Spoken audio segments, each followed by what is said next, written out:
भी मैटर हुआ, तो हम कहेंगे कि ये तीनों चीजें मैटर हैं, इन्हें बोलते हैं फिजिकल स्टेट्स ऑफ मैटर।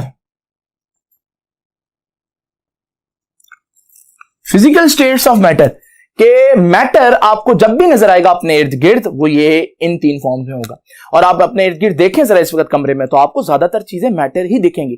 अब दूसरी बात मैं आपसे पूछता हूं कि अगर हमारे पास ये हमारे इर्द गिर्द सारी चीजें मैटर हैं, तो मुझे कोई ऐसी चीज बताएं जो मैटर ना हो।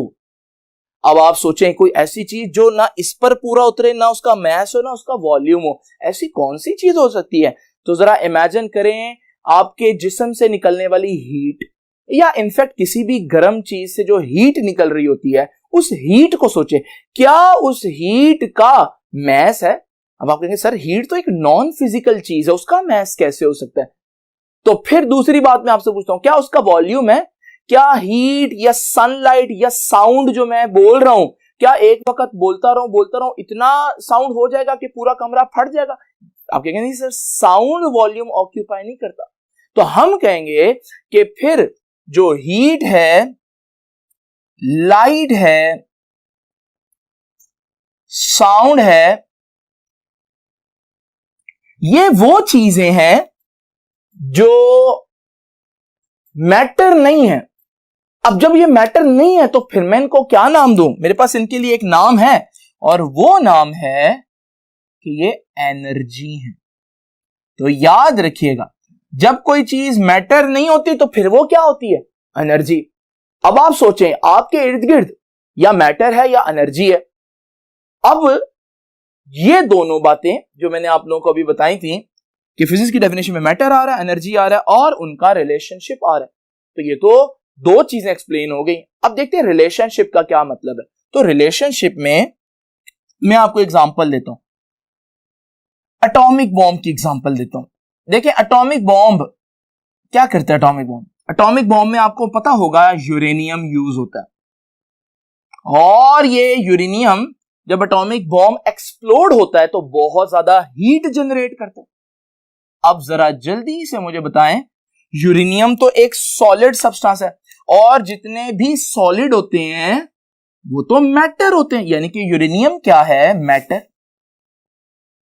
और हीट जब जनरेट हो रही है उससे, तो हीट क्या है? हीट तो एनर्जी में आता है। इसका मतलब एटॉमिक बॉम्ब एक ऐसा प्रोसेस है जिसमें आप मैटर से एनर्जी बना रहे हैं। इट मींस मैटर और एनर्जी का आपस में कुछ ना कुछ रिलेशन तो बनता है। तो ये है relationship of matter and energy. अब आप सोच रहे होंगे कि सर एनर्जी से मैटर भी बनाया जा सकता है, तो हाँ जी, वो भी बनाया जा सकता है। उस प्रोसेस को हम बोलते हैं पेयर प्रोडक्शन, लेकिन उसको हम पढ़ेंगे सेकंड ईयर में। फिलहाल आपने याद रखना है कि फिजिक्स में हम मैटर को पढ़ेंगे, हम एनर्जी को पढ़ेंगे, और तीसरी चीज हम क्या पढ़ेंगे कि उनका आपस में रिलेशनशिप क्या है, मैटर से एनर्जी और एनर्जी से मैटर कैसे बनाया जा सकता है। अब आप सोचें अपने इर्द गिर्द जितनी भी चीजें देखते हैं, या तो वो मैटर हुई या वो एनर्जी हुई, यानी कि आपने फिजिक्स में कोई चीज छोड़ी ही नहीं। मैटर को भी पढ़ रहे हैं, एनर्जी को पढ़ रहे हैं, मतलब आप पूरी कायनात को पढ़ रहे हैं। इसलिए हम एक वर्ड बोलते हैं फिजिक्स के बारे में, और वो ये है कि physics is the most fundamental science, सबसे बेसिक। आप केमिस्ट्री भी पढ़ रहे हो तो केमिस्ट्री में आप केमिकल्स पढ़ रहे होंगे, केमिकल्स मैटर है, तो एक्चुअली आप पहले फिजिक्स पढ़ोगे तो केमिस्ट्री पढ़ सकोगे। इसका मतलब फिजिक्स बहुत फंडामेंटल है, हर एक को पढ़नी पड़ेगी। दूसरी चीज, it is an experimental science. Physics एक एक्सपेरिमेंटल साइंस है, यानी कि फिजिक्स में आप जब तक कोई बात कह नहीं सकते जब तक कि आप उसको एक्सपेरिमेंट के जरिए प्रूव ना कर दें। तो खाली बातों से काम नहीं चलेगा, तो और हम भी इन खाली बातों से काम नहीं चलाएंगे। इंशाल्लाह हम भी आपको हर चीज का प्रूफ देंगे। अब जरा देखते हैं दो छोटे से एमसीक्यूज। जरा देखिए स्टूडेंट, ये मेरे पास एक पहला एमसीक्यू है। एमसीक्यू कुछ इस तरह से है कि विच इक्वेशन डिफाइंस फिजिक्स, और ये तीन इक्वेशंस आपके सामने लिखी हुई हैं। जरा ध्यान से equation E is equal to MC square देखें। इस इक्वेशन के लेफ्ट साइड पर एनर्जी है और राइट साइड पर मैस है।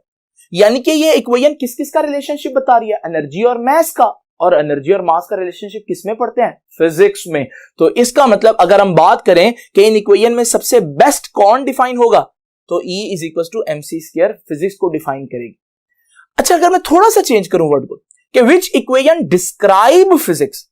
डिस्क्राइब का मतलब है कि डिफाइन का मतलब होता है एग्जैक्ट डिफाइन करना, डिस्क्राइब का मतलब है फिजिक्स के बारे में इंफॉर्मेशन दे रही है, और वही सारी ऑप्शंस है, लेकिन इंफॉर्मेशन तो सारे ही फिजिकल फिनोमिना के बारे में ही दे रही है।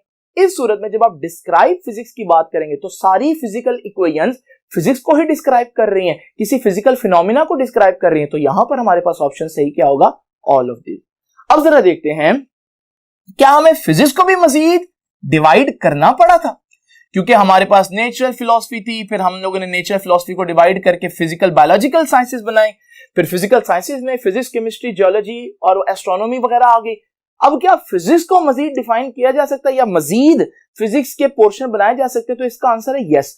फिजिक्स के दो किस्म की ब्रांचेस आप लोगों को नजर आएंगी। एक है फिजिक्स की प्योर ब्रांचेस, उनमें आ जाता है मैकेनिक्स, उसमें आ जाती है ऑप्टिक्स, न्यूक्लियर फिजिक्स, और ऐसे बहुत से नाम हैं जो इसमें आ जाते हैं। ये प्योर ब्रांच है फिजिक्स की, इसमें फिजिक्स के अलावा और किसी चीज का रोल नहीं है। लेकिन समटाइम्स आपको फिजिक्स को दूसरे सब्जेक्ट्स के साथ पढ़ना पड़ता है, तो फिर आपको कुछ ऐसी ब्रांचेस चाहिए जिनमें फिजिक्स के साथ दूसरे नॉलेजेस का भी ओवरलैपिंग मटेरियल हो। फॉर एग्जांपल, अगर मैं पढ़ता हूं बायोफिजिक्स, अब बायोफिजिक्स जो है उसमें आप बायोलॉजी के साथ साथ फिजिक्स को इकट्ठा पढ़ेंगे, और ऐसे जरूरत कब आएगी? अगर मैं अपने इस ज्वाइंट की मूवमेंट पढ़ रहा हूं, अब मैं लिविंग चीज तो पढ़ ही रहा हूं, और लिविंग चीज को किस में पढ़ते हैं? लिविंग चीज को तो बायोलॉजी में पढ़ते हैं, लेकिन साथ साथ क्योंकि मैं मोशन पढ़ रहा हूं, और मोशन जो है वो फिजिक्स में पढ़ी जाती है, मैकेनिक्स में पढ़ी जाती है, तो फिर मुझे बायो भी पढ़नी पड़ेगी और फिजिक्स भी। तो मैं कहूंगा ये बायोलॉजिकल फिजिक्स या बायोफिजिक्स है। इसी तरह हमारे पास मेडिकल फिजिक्स भी होती है, जिसमें आप मेडिकल साइंस को फिजिक्स के साथ डिस्कस करते हैं। इसमें एस्ट्रोफिजिक्स है, अगर आप एस्ट्रोनॉमी और फिजिक्स को इकट्ठा डिस्कस करें, ये दोनों मैंने सिर्फ चंद एग्जांपल लिखी हैं, आपको ये पूरे टेबल मिलेंगे आपके चैप्टर 1 के पेज नंबर 2 के ऊपर, तो ये आप लोगों ने अच्छी तरह से डिटेल में जरा देख लेने हैं। आइए मजीद आगे चलते हैं, जरा देखते हैं कि मजीद आप लोगों ने इस लेक्चर में क्या सीखना है। तो आइए स्टूडेंट्स जरा देखते हैं कि एक बड़ा ही important short question, what are the main frontiers of physics. Physics के मेन फ्रंटियर्स क्या है? फ्रंटियर से मतलब है कि फिजिक्स को कितने लेवल्स पर, कितने स्केल्स पर पढ़ा जाता है। अगर आप देखें तो पहला फ्रंटियर, 3 याद रखिएगा, 3 फ्रंटियर्स हैं, 3 लेवल्स पर हम फिजिक्स को पढ़ते हैं। उसमें लेवल नंबर 1 है study of extremely large objects. हम फिजिक्स को बहुत बड़े ऑब्जेक्ट, बड़े लेवल पर भी पढ़ते हैं। उसमें क्या आ जाता है जी? किस किस चीज की स्टडी आ जाती है? उसमें आ जाती है study of universe. Even universe को आप पढ़ रहे हैं, यूनिवर्स कैसे बनी, और यूनिवर्स बनने का जो प्रोसेस है, big bang.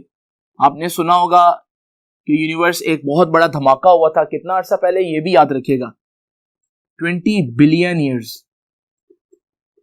20 billion years ago एक बहुत बड़ा धमाका हुआ था जिसे बिग बैंग कहते हैं, जिसके नतीजे में कायनात जो है वो बनी। और ये बातें हमें सारी कैसे पता चलती हैं? ये हमें इस वजह से पता चलती हैं क्योंकि हमारे पास जो रेडियो टेलीस्कोप्स हैं वो हमें ये सारी इंफॉर्मेशन देते हैं।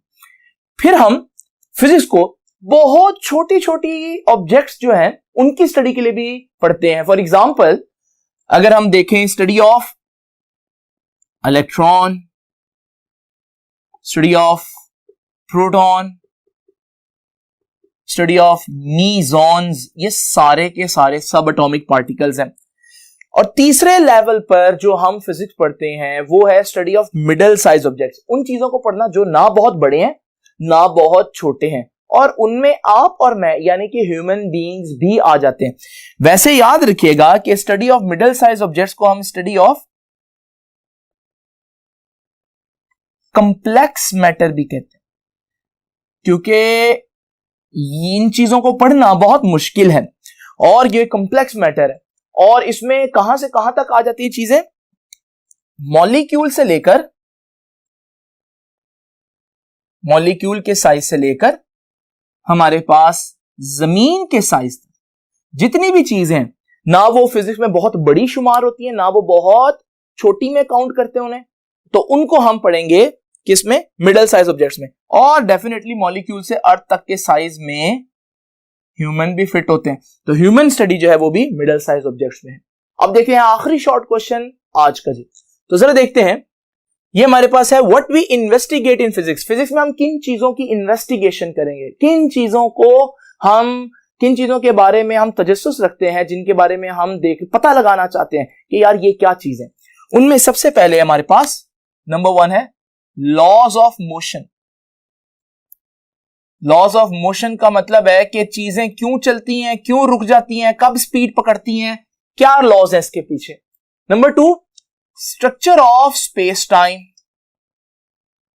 स्ट्रक्चर ऑफ स्पेस टाइम, अभी मैं इसको एक्सप्लेन नहीं कर सकता क्योंकि ये आपको समझ में नहीं आएगा कि वक्त, इसे बोलते हैं ज़मानो मकान, तो इसका क्या मतलब है स्पेस टाइम, ये हम चैप्टर नंबर 5 में डिस्कस करेंगे डिटेल से।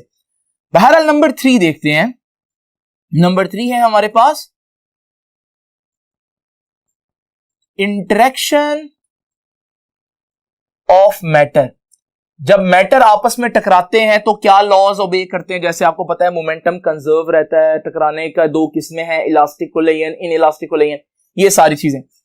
और फिर हम interaction of radiation with matter भी पढ़ेंगे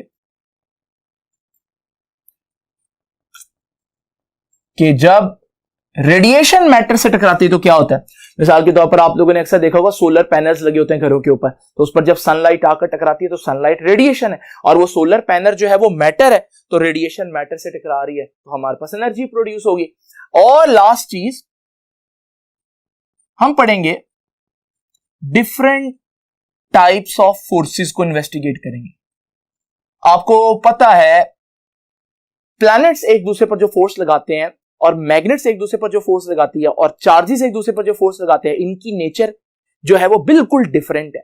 इनकी अपने अपने लॉज हैं, अपने अपने जो है ना, वो मैग्नेट अट्रैक्ट भी कर सकता है, रिपेल भी कर सकता है, लेकिन ग्रेविटी सिर्फ अट्रैक्ट करती है। ये सारी रीजंस हम इसमें पढ़ेंगे। तो ये था आज का हमारा पहला लेक्चर। आप इसको अच्छी तरह से जो है वो गो थ्रू कर लें एक दफा फिर से। अब हम नेक्स्ट टाइम पढ़ेंगे कि फिजिकल क्वांटिटीज क्या